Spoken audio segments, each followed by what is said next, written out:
পুকুর থেকে কচু শাক তুলে ছোলা দিয়ে রান্না করে দুপুরে সকলে জমিয়ে খাওয়া দাওয়াটা সারলাম। আবারও চলে আসলাম ছোট্ট একটা মিনি ব্লগ নিয়ে, কারণ তোমরা মিনি ব্লগগুলো দেখতে ভীষণ পছন্দ করো। সপ্তাহের একটা দিন আমার শাশুড়ি বাড়িতে থাকে, তাই সেই দিন কিন্তু এরকম শাকসবজি আমাদের বাড়িতে কিন্তু আনাও হয়। তো যাই হোক, এই তো এদিকে আমার সকালবেলা আমার শাশুড়ি কচু শাকগুলো তুলে বেশ কেটে দিয়ে পরিষ্কার করে নিয়েছে।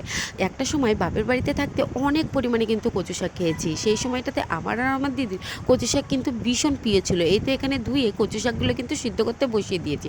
সেই সময়টাতে কিন্তু ছোলা দিয়ে রান্না করতো না, আমাদের বেশি কিন্তু লঙ্কা দিয়ে রান্না করতো, তাই এত টেস্টি হতো সেটা তোমাদেরকে বলে বোঝাতে পারবো না। এমনিতেও কিন্তু হাতে নিয়েই কিন্তু খেয়ে বেরিয়েছি। আর এখন সময়ের সঙ্গে সঙ্গে সমস্ত কিছু অতীত হয়ে যায়, কাজের চাপে এই সমস্ত কিছু তোলার আর সময়টুকুই কিন্তু পেয়ে উঠি না।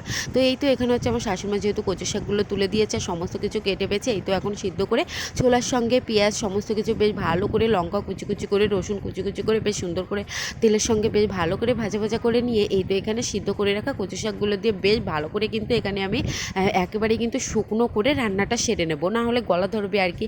তাই এত পরিমাণে যে শুকিয়ে ফেলেছিলাম, লাস্টে কিন্তু একেবারেই অল্প একটু হয়ে গিয়েছিল। আর কচু শাক খেতে আমি কিন্তু ভীষণ ভালোবাসি, যদি হয় গরম ভাতে এক টুকরো লেবু, তাহলে তো অন্য কিছুর প্রয়োজনে কিন্তু হয় না। এখনকার মানুষ কাজে এতটাই ব্যস্ত হয়ে গেছে যে তাদের সময়ই হয়ে ওঠে না যে মাঠ থেকে শাক পাতা তুলে বা কচু শাক তুলে রান্না করে খাওয়ার। আগেকার মানুষ কিন্তু এই ধরনের খাবার